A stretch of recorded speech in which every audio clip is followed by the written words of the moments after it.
welcome to Saltier Politics. This week, we have a great show for you with former Deputy Assistant Secretary of State under President Obama on. Joel Rubin, and he's got a bunch of great insights about what's going on with the world these days under President Trump's regime. I thought a lot of very, very interesting thoughts on the Middle East and North Korea, and my favorite topic, the crazy Russia situation. And also very interesting conversations about morale at the State Department and what career State Department people, not political appointees, but real career Foreign Service people feel these days working under Secretary of State Mike Pompeo and under President Donald Trump. I thought it was a great conversation, and I'm really excited that people get to listen to it. So without further ado. Joel Rubin, welcome to Saltier Politics. We are thrilled to have you here. Joel is President Obama's former Assistant Secretary of State, as well as a former Democratic congressional candidate. Awesome. Thank you, Julie. Thanks, Emily. Really appreciate you having me. Joel, could we just start off with the thing that's been driving me absolutely insane, which is that every time somebody accuses Donald Trump of being a racist, which I feel like is every day for good reason, he pivots to Democrats are anti-Semites because they hate Israel. Can you talk a little bit about that, since you've got a foreign policy background, you worked at the State Department? Does that drive you as nuts as it drives me? You know, I'd rather stick my head in the blender some days than hear more tweets about anti-Semitism and how Democrats are anti-Semites. But the president loves to use it as a political weapon. And I'm Jewish American. I've lived in Israel and been active in Jewish political work in Washington and around the country. And the last thing one who knows the Jewish community and the Democratic Party and Democratic politicians would say is that they're anti-Semitic. But there are different views about Israel policy, certainly. But I really think the president is using that language, using the race baiting language, as well as a clear political weapon for a strategy to win in 2020, and it's very damaging. What I find interesting is if you oppose the Netanyahu government, you're immediately an anti-Semite. There's absolutely no there's no distance between what your legitimate views may be about the foreign and domestic policies of the current Israeli government and your affection for the state of Israel or your worth as a Jew. It's kind of, to me, that's very anti-Semitic in its own way, because obviously, first it implies that Jews have allegiances to a country not their own. And secondly, it implies that unless you're in lockstep with a right-wing Israeli government, you're not pro-Israel. And it's interesting that nobody accused Donald Trump of being anti-American when he went around trashing the Obama administration. And yet he's basically doing that to anybody who has any kind of discrepancy with the Netanyahu government. Well, this is the guy who, remember, at a Republican Jewish coalition event during his campaign in 2016 said, "I don't want your money. I don't want your money." Basically, you Jews are good with money, which is an extraordinarily anti-Semitic comment. And to your point, though, Julie, the idea that if you don't support the Netanyahu government means you're an anti-Semite means that half of Israelis would be anti-Semites too. Right. Because he's not dominant in Israeli politics. He wins by a bare faction. But there's been an ongoing effort for a number of years amongst very right-wing Israeli politicians and very right-wing factions in the Jewish community here in the United States to use Israel as a political cudgel to try to gain votes and gain donors. And what they've done effectively is try to destroy the bipartisan consensus in the pro-Israel community here in the United States that supports Israel broadly and that brings in Democrats and Republicans that we've seen traditionally for decades. That's broken now. People still support Israel, but the bipartisanship around it is just not the same. And for politicians to use hate speech, to use false accusations of anti-Semitism in order to gain particular niche votes or niche supporters really implies that they care more about themselves than the actual people and policies that they're supposed to be in charge of. You worked at the State Department, obviously, when the Iran deal was being negotiated and implemented. What do you make of what's going on right now? Are we setting our own goals back by abrogating this treaty or this deal? I mean, there's so many layers of hypocrisy in the Trump administration approach, which is frustrating. But the big picture in this is that Donald Trump essentially ripped up a nuclear deal that was working, that was preventing Iran from getting a bomb, that was a multi-year ask of pro-Israel supporters and anti-nuclear weapon advocates to try to get a diplomatic arrangement with Iran, because only one country can prevent Iran from getting a nuclear bomb, and that's Iran. They actually have to make that decision on their own.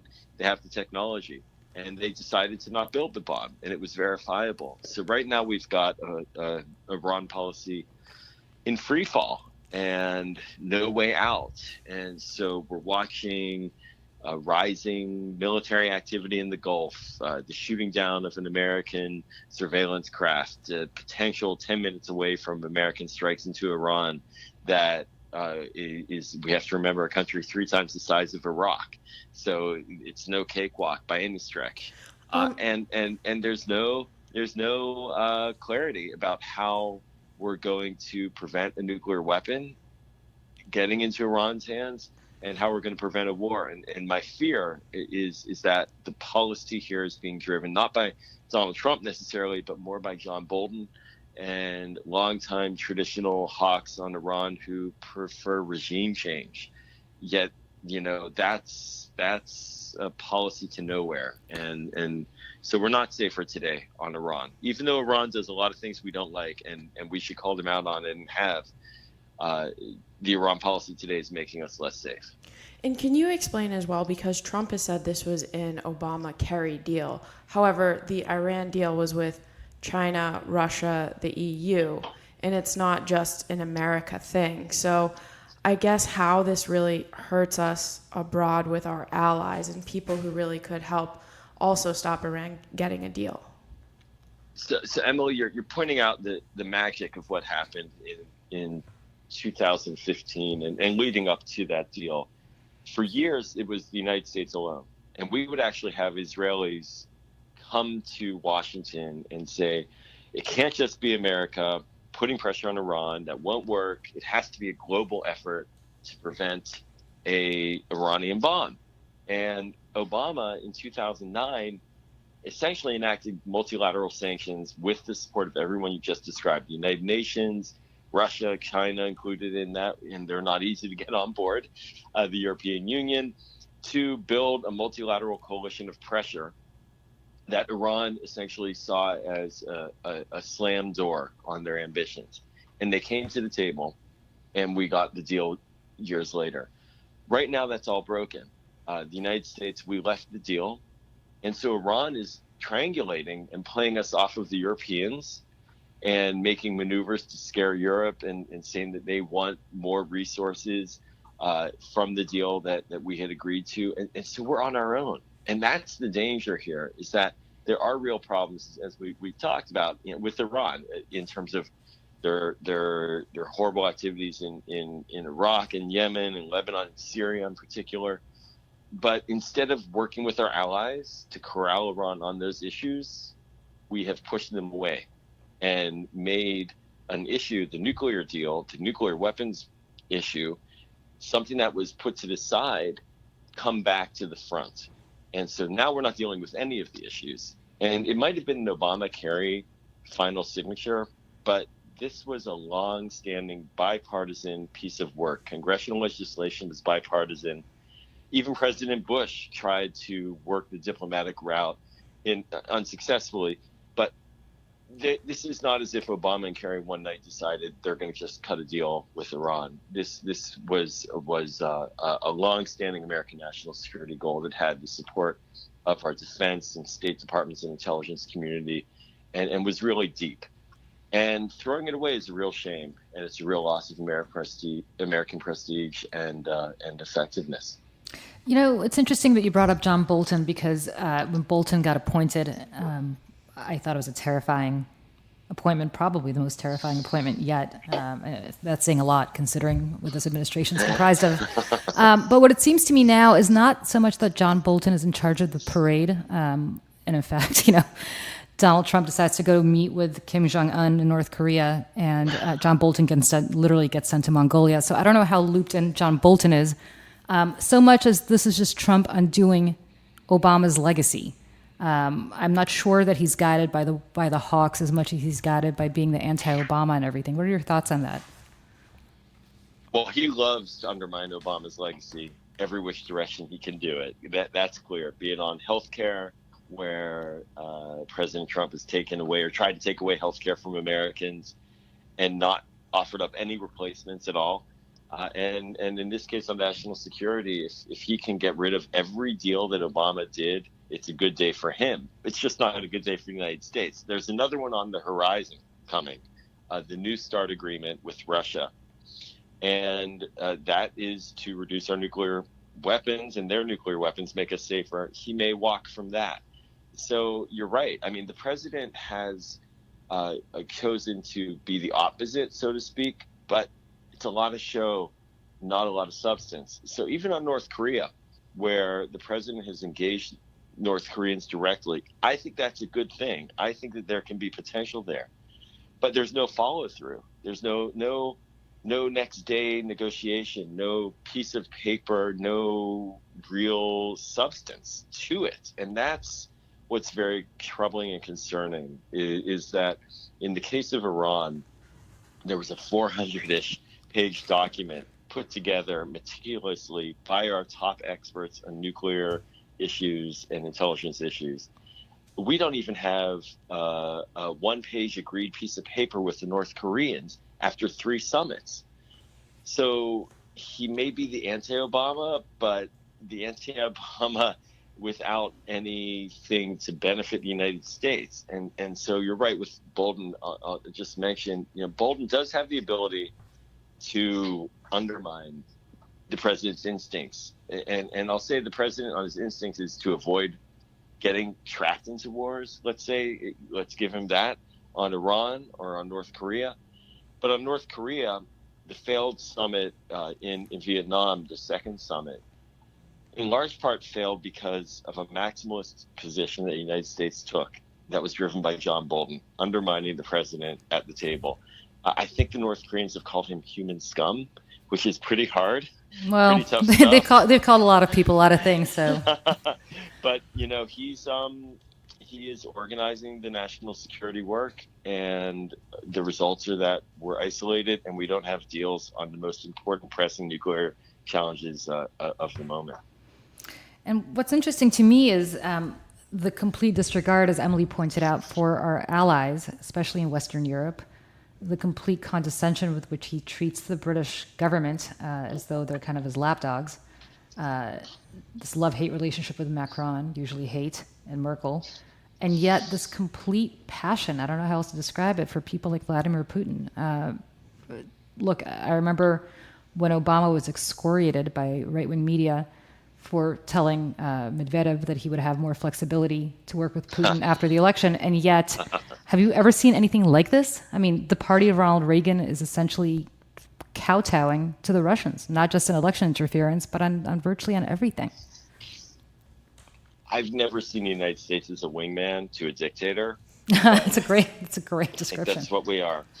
And, it's not just Putin, obviously. It's looking at countries across the board, political factions in the Philippines with Duterte, looking at other places around the world where there are. Look at Saudi Arabia as another prime example of covering for the Crown Prince after he essentially, according to our intelligence, commissioned the cold-blooded execution of a journalist who was an American resident. So why is the president doing this? What is it that he's getting out of it? And no one knows what he's discussed with Vladimir Putin in their multiple sit-downs for multiple hours. I don't think he's read the riot act to Putin about election meddling. He seems to think that's funny. that's not funny. But no, our allies are looking at us and wondering if we're really an ally right now. That doesn't mean they look at us as an adversary, but there are spaces in between those two words. And we have a system, though, fortunately, that's in place, that's tough, and that's holding the line in certain areas. But it's not for the president's attempts to go in the other direction. You worked at the State Department. What do you think the morale is there now for the people who've been there a long time, the real people who make the real trains run on time? Yeah, Gil, I worked at State for a number of years as a career officer in the Bush administration, and then I came back as a political appointee in the Obama administration. So 7 years of my life I've spent in that building, and I've been back for meetings, and I've never seen it so desolate and depressed looking as in this administration. And it's sad to see. I have former colleagues who walk the halls, and you can see there's no guidance. It's been depopulated of senior officials.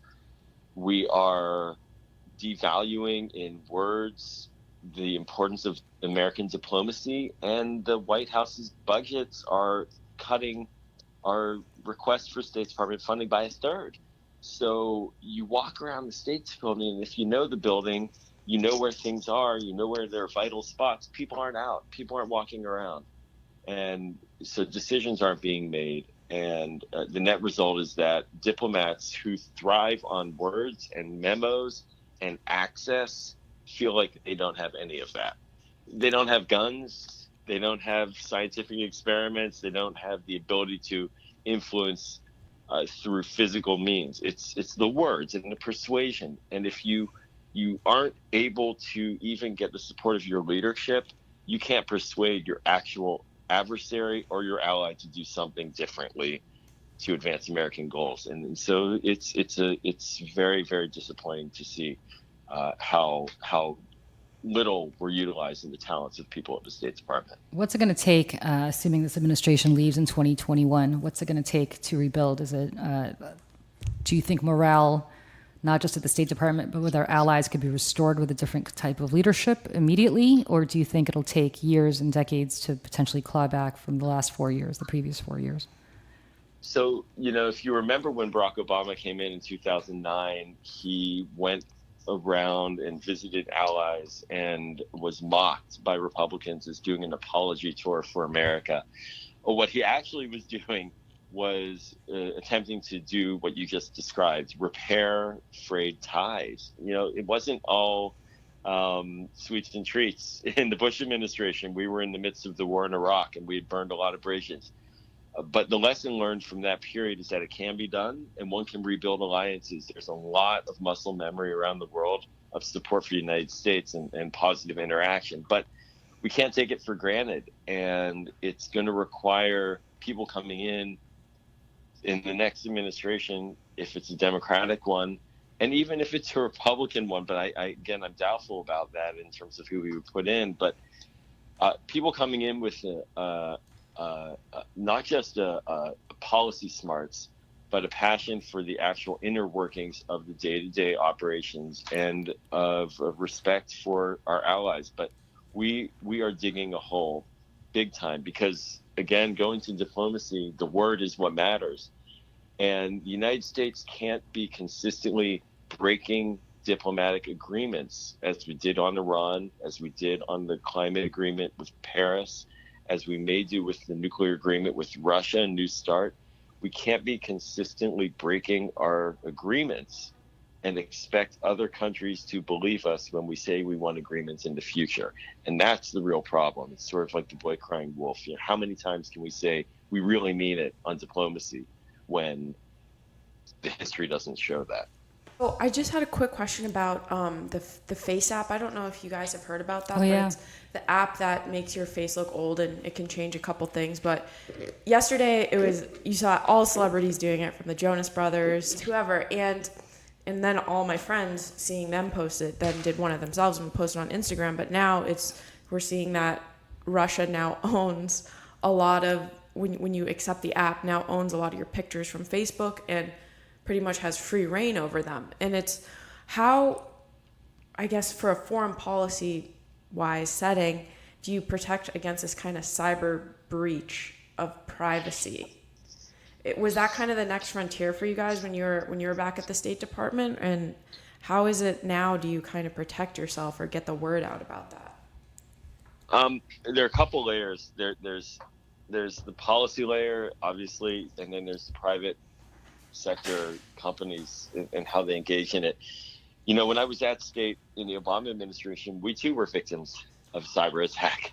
The Chinese broke into and stole our files at the Office of Personnel Management, OPM, stole something like 20 million Americans' records of their personnel files, which is frightening to think that my whole background information is now sitting in Beijing or elsewhere.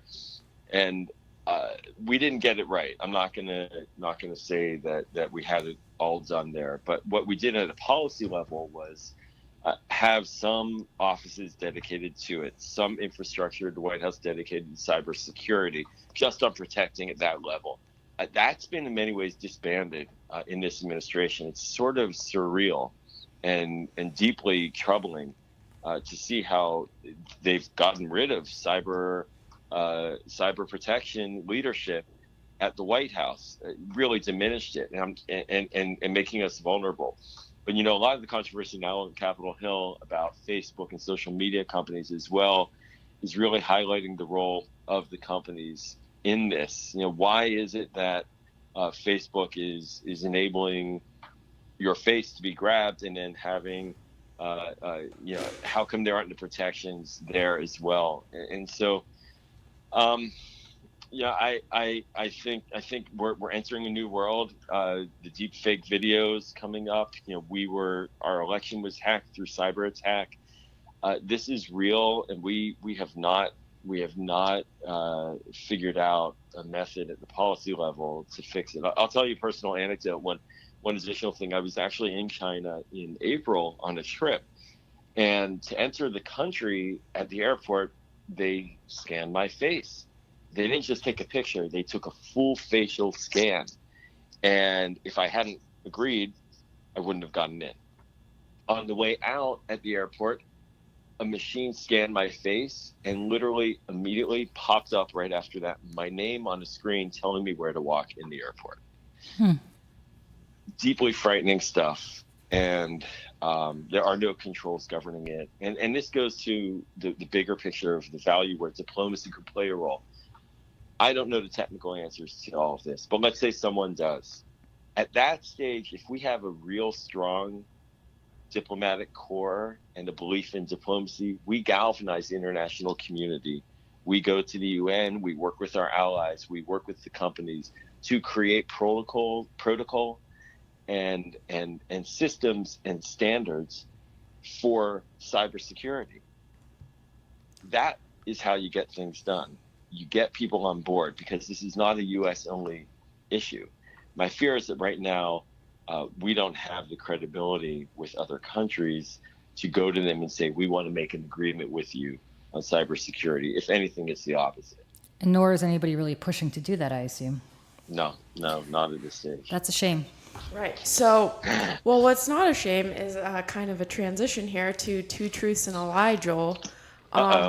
Can you, I guess, get Julie off of her game and maybe get me on my game, because I'm terrible at Joel, this. I have to tell you, I used to have a perfect record, and then an author from England was here a few weeks ago, and I realized British people really can bluff me in ways that Americans can't. So I want to bring back my streak, at least, of figuring out whether Americans I can discern when they're lying to me or not. So go ahead. So does that mean you have to get all of them right? No, or just two? Nope. You're going to tell me three things. One of them is going to be false, and we're going to figure out. Emily and I are going to guess which of the three things is false. So in 2005, my wife and I were featured on Home and Garden Television fixing up a house in Washington, D.C. Okay. That's number one. Number two, I flew a helicopter around the Statue of Liberty. And number 3, I bungee jumped 80 meters off a bridge. Where was the bridge? Central America. I'm going to say number 3 is not true. Because of that pause, I'm going to go with that too. I will concur with Julie. Oh, man, you don't think I'm cool. I do think you're cool. Did you bungee jump off? You did? I did bungee jump. Oh, my God. Well, congratulations for being the first American who actually proved me wrong. Is it? That's so cool. We're in Central America. In Costa Rica. Oh, that's awesome. I was a Peace Corps volunteer down there, and we said, let's go bungee jumping. And, of course, in Central America, standards aren't quite the same as in the U.S., so we're on this bridge. It's sort of a little bouncy. Wow. Over a riverbed about 100 meters down, and jumped head first down. And then, thank God, the bungee caught me.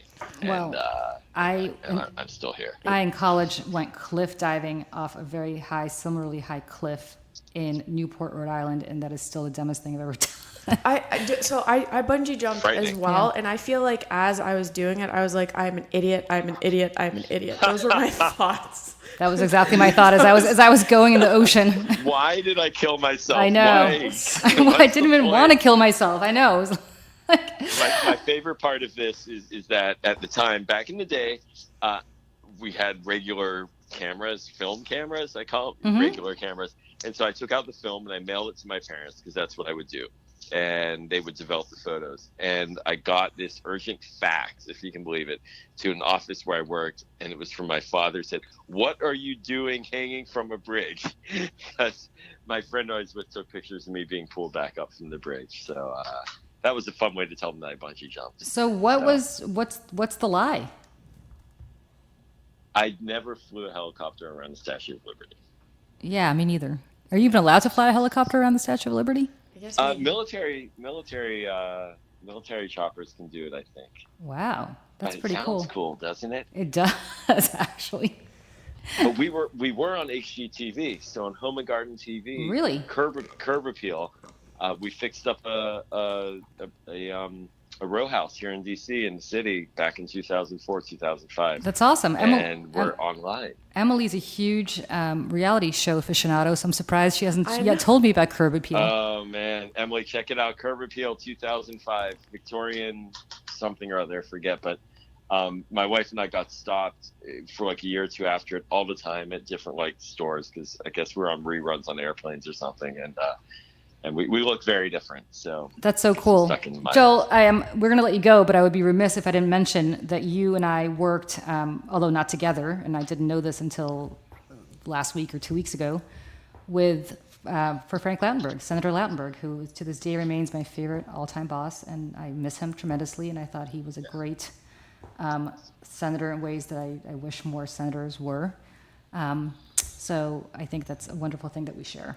And it's nice. It is great champion for United States, for Jewish community, for Israel, for religious minorities, against guns, against smoking. He got things done, and he did it in a bipartisan way, yet as a partisan fighter. And we need a lot more of that. These days in Washington. No question about it. Joel Rubin, thank you so much for joining us. This was great. And thank you so much for the foreign policy discussion, because it's rare that we have somebody of your level doing that. Thanks, Joel. Take care.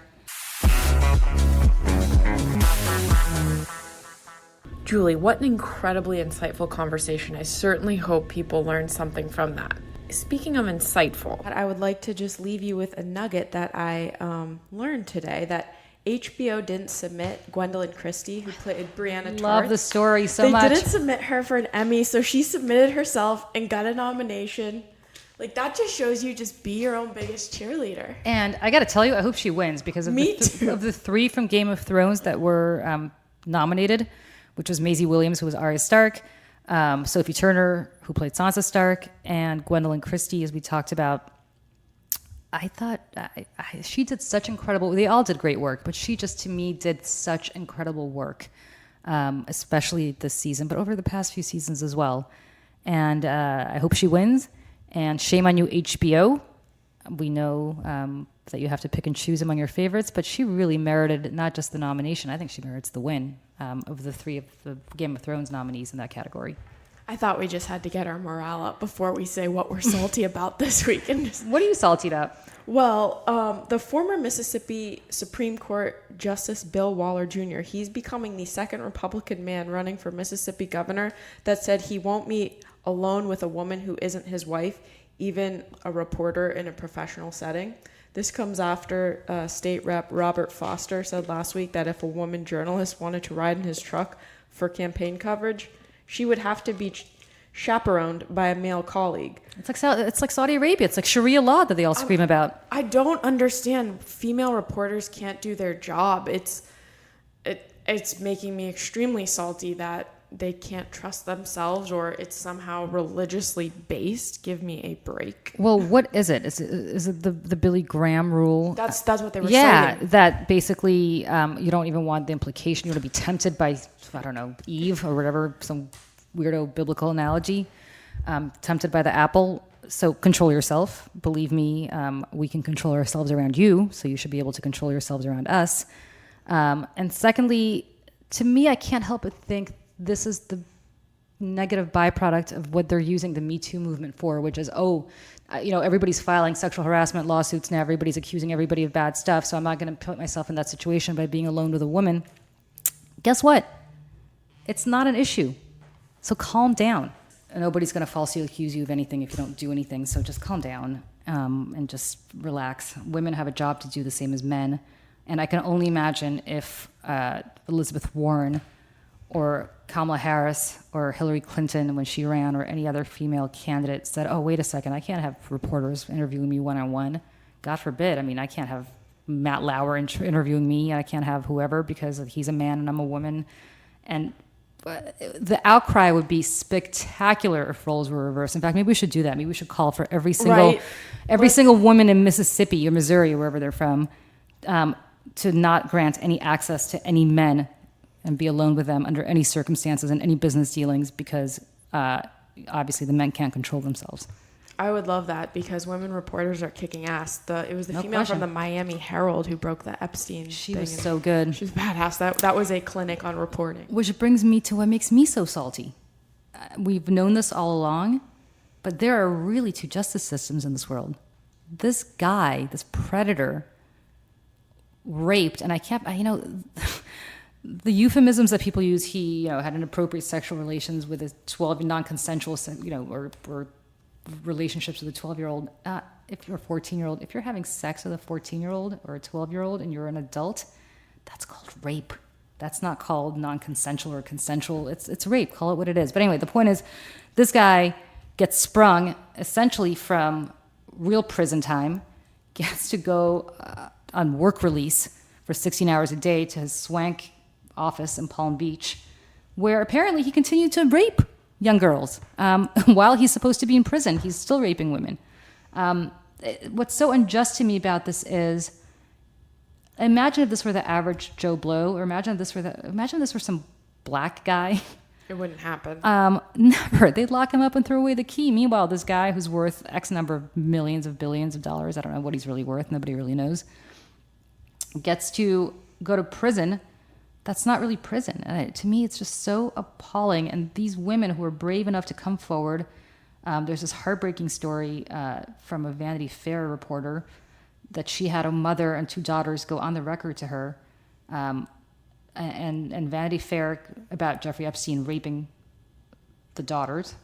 And Jeffrey Epstein somehow got this killed. Graydon Carter, then the editor of Vanity Fair, excluded that from the profile of Jeffrey Epstein. So these women, these girls and their mother actually went on the record, took a massive risk to themselves by doing that. And the media conspired, public officials conspired, law enforcement conspired. It's just such a scandal. And I feel like it's just demoralizing because it's not just Jeffrey Epstein.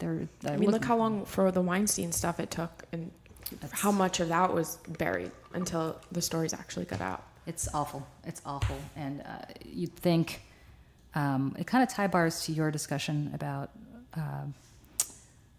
Tybar, your discussion about female reporters not being allowed in with politicians who are men, same thing. I mean, it's such a struggle. I mean, we're living in 2019. You'd think that we would have achieved just basic and it's somehow justice. Making women less than by Always, not consistently. because somehow we're now the predators of trying to like put you in an uncomfortable situation. Like, give me a break. By the way, weirdo politicians who don't want to be alone with women, starting with you, Mike Pence.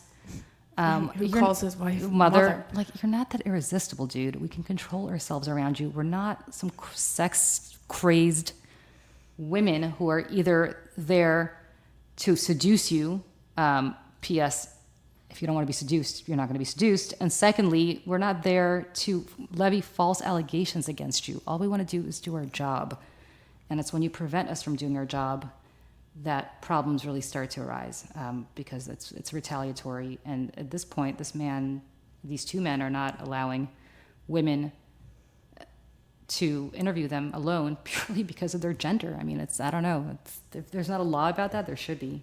Because right now, what these men are pretty much doing is exactly what people in Saudi Arabia are doing. You can't ride alone with a man in a car unless it's your husband or your brother. So for all those crazies who think Sharia law is coming to this country, guess what, my friends? Your own party is foisting it on the rest of us. In summation, Brianna Tarth needs to win an Emmy.